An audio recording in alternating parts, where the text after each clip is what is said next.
Hi అండి, welcome back to Hanvi's kitchen and vlogs. ఈరోజు హన్వీస్ కిచెన్లో పెసరపప్పుతోటి మసాలా ఆవిరి కుటుంబం అయితే చూపిస్తున్నాను. ఇది చాలా టేస్టీగాను చాలా బాగుంటుంది.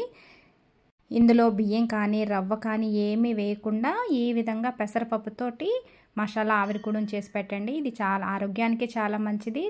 మనం తింటుంటే టేస్ట్ అనేది చాలా బాగుంటుంది. పెసలతో చేసే ఈ మసాలా ఆవిరి కుడుముని ఎలా చేసుకోవాలి ఏంటనేది ఇప్పుడైతే హన్వీస్ కిచెన్లోకి వెళ్ళి చూసేద్దాము. మీలో ఎవరైనా ఫస్ట్ టైం నా ఛానల్ కనుక చూస్తుంటే ప్లీజ్ సబ్స్క్రైబ్ చేసుకోండి. అలాగే ఇప్పుడు ఎలా చేసుకోవాలి ఏంటనేది చూసేద్దాము. ముందుగా మెజర్మెంట్ కోసం ఒక గ్లాస్ తీసుకొని ఈ గ్లాస్తో 1 కప్పు పెసరపప్పు అలాగే 1 కప్పు మినప్పప్పు నానబెట్టుకోవాలి ఓవర్ నైట్. ఎర్లీ మార్నింగ్కి ఇది పులియ పెట్టాల్సిన అవసరం లేదు. వేసిన వెంటనే ఈ ఆవిరి కుడుము అనేది వేసుకోవచ్చు. ఇక్కడ బియ్యం కానీ రవ్వ కానీ ఏమీ వాడకుండా ఓన్లీ పెసరపప్పు అలాగే మినపప్పుతోటి ఈ ఆవిరి కుడుము అనేది చేసుకుంటాము. ఇప్పుడు వీటిని ఒక మిక్సీ జార్లో వేసుకొని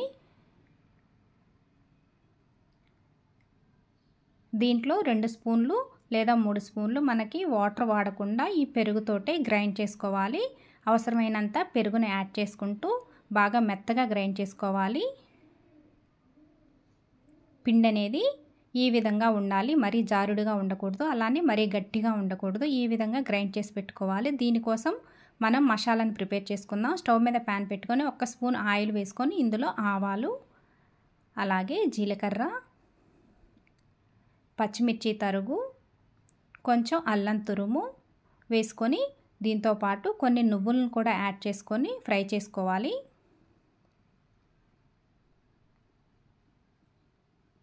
ఈ నువ్వులు ఆవాలు అనేవి కొంచెం జీలకర్ర చిటపట్లాడేంత వరకు ఈ విధంగా ఫ్రై చేసుకోవాలి. ఇది కొంచెం ఫ్రై అయినాక ఇందులో కొంచెం కరివేపాకును కూడా యాడ్ చేసుకొని మరి కొంచెం సేపు ఫ్రై చేసుకోవాలి.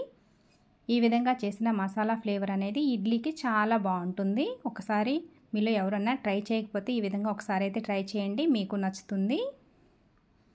మసాలా అనేది బాగా వేగిపోయింది కదా. ఇప్పుడు స్టవ్ ఆఫ్ చేసుకుందాము. ఇప్పుడు పిండిలో 1 స్పూను సాల్ట్ వేసుకోవాలి. మన టేస్ట్కి అనుసారం సాల్ట్ వేసి వాటర్ అనేది మరీ టైట్గా ఉంటే కొంచెం వాటర్ని యాడ్ చేసి పిండిని బాగా కలుపుకోవాలి. ఇలా పిండిని కొంచెం సేపు కలిపితే మనకు ఎయిర్ అనేది ఫామ్ అయ్యి పిండి అనేది కొంచెం ఫ్లఫీగా వస్తుంది. అప్పుడు మనము ఆవిరి కుడుం వేసినప్పుడు కూడా గట్టిగా లేకుండా చాలా ఫ్లఫీగాను చాలా బాగా వస్తాయి. ఈ విధంగా కలుపుకోవాలి. ఇప్పుడు ఇందులో మసాలాని యాడ్ చేసి పూర్తిగా కలిపి వేసుకుంటే బాగుంటుంది. కానీ మా ఇంట్లో ఈ విధంగా పైన ఇడ్లీ మీద వేసి చేస్తే ఇష్టపడతారు. కావాలనుకుంటే మీరు పిండిలో ఈ మసాలాని యాడ్ చేసి బాగా కలిపి ఆవిరి కుడుములాగా వేసుకోవచ్చు. నేనైతే ఈ విధంగా వేస్తున్నాను.